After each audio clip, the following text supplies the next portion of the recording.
నారసింహ మన మంగళాద్రి పురాధీశ్వరుడు శ్రీ పానకాల లక్ష్మీ నారసింహ స్వామివారి యొక్క బ్రహ్మోత్సవాలు ఈ రోజు నుంచి అత్యంత వైభవపేతంగా అంగరంగ వైభవంగా స్వామివారికి మేళతాళాలు వేద మంత్రోత్సరణ మధ్య వైఘానస ఆగమయుక్తంగా స్వామివారికి నవానిక దీక్షతో ఈ యొక్క బ్రహ్మోత్సవాల కార్యక్రమము ఈరోజు నుంచి ప్రారంభమైనది.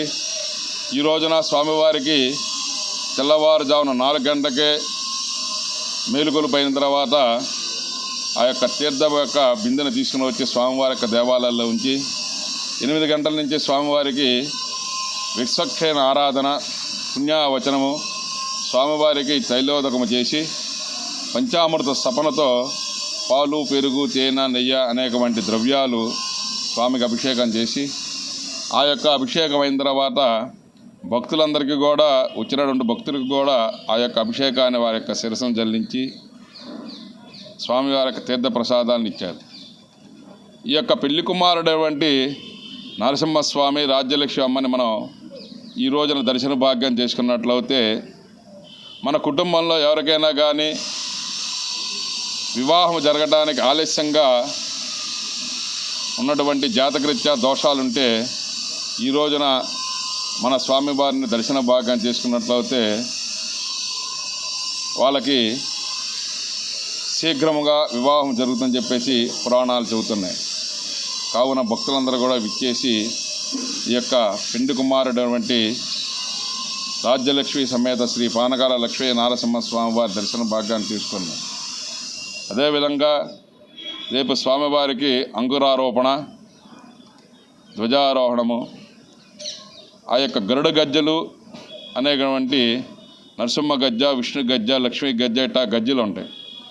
ఇటువంటి శ్లోకాలన్నీ కూడా చదువుతూ ఆ యొక్క గరుడ పటం దగ్గర గరుడ ఆవాహన చేసి ఆ ఆవాహన చేసిన తర్వాత ఆ యొక్క గరుడ ప్రసాదాన్ని భక్తులందరికీ కూడా సంతానం లేనటువంటి భక్తులు ఉంటారు. మనకి జాతకరీత్యా జరిగినటువంటి దోషాలు కానీ పితృదోషాలు కానీ రాహు దోషాలు ఉన్నప్పుడు సర్పదోషాలు ఇట్లాంటి ఉన్నప్పుడు సంతానం పుట్టడం కొద్దిగా లేట్ అవుతూ ఉంటుంది. అటువంటి వారు ఈ యొక్క ప్రసాదాన్ని స్వీకరిస్తే ఆ యొక్క గరుడ ప్రసాదం వల్ల ఈ దోషాలు పోయి స్వామి యొక్క దివ్య మంగళాశాసనాలతో సత్సంతానం కలుగుతుందని చెప్పేసి మన మంగళాద్రి క్షేత్రంలో చెప్పబడింది. మానవులందరికీ సుఖములు మంగళములు కలుగజేయడం ఈ కళ్యాణోత్సవం అత్యంత వైభవంగా జరుగుతుంది. కావున ఈ కళ్యాణం తిలకించిన భక్తులకు ముక్కోటి దేవతలకు సర్వలోకములకు స్వామివారి అనుగ్రహం కలిగి సుఖ సౌఖ్యములతో స్వామివారి భోజనములను ఈ రోజున పెళ్లి కుమారుడు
వాద్యాలు, వేద పండితుల మంత్రోచ్చరణలతో అశేష భక్త జనావళి మధ్య శ్రీవారి కళ్యాణ మహోత్సవం అత్యంత వైభవంగా కన్నుల పండుగగా జరుగుతుంది. కళ్యాణం తిలకించిన భక్తులకు స్వామి అనుగ్రహం కలిగి సుఖ సౌఖ్యాలతో వర్ధిల్లుతారు.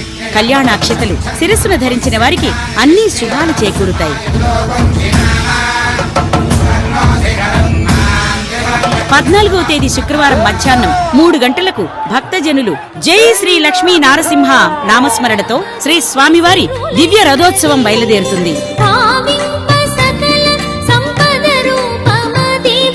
శ్రీ స్వామివారి బ్రహ్మోత్సవాల్లో ప్రతిరోజు సాయంత్రం 6 గంటల నుండి రాత్రి 10 గంటల వరకు సాంస్కృతిక కార్యక్రమాలు నిర్వహించబడును. శ్రీ స్వామివారి బ్రహ్మోత్సవాల సందర్భంగా నారసింహ మాలధారణ స్వీకరించిన స్వాములచే 15వ తేదీ శనివారం సాయంత్రం 4 గంటలకు గిరి ప్రదక్షిణ జరుగును. సమస్త దేవతా ప్రదక్షిణ చేసిన ఫలితం పొందాలంటే స్వాములతో పాటు భక్తులందరూ గిరి ప్రదక్షిణ చేయండి. గిరి ప్రదక్షిణ జరిగిన అనంతరం పూర్ణాహుతి కార్యక్రమాలు జరుగును. భక్తులందరూ మంగళగిరి తిరునాళ్లకు విచ్చేసి శ్రీ పానకాల స్వామివారిని దర్శించి తరించండి. ఇట్లు శ్రీ స్వామివారి సేవలో సహాయ కమిషనర్ మరియు కార్యనిర్వహణాధికారి శ్రీ పానకాల లక్ష్మీ నరసింహస్వామివారి దేవస్థానం, మంగళగిరి.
దర్శన భాగ్యం అగదిన మౌరు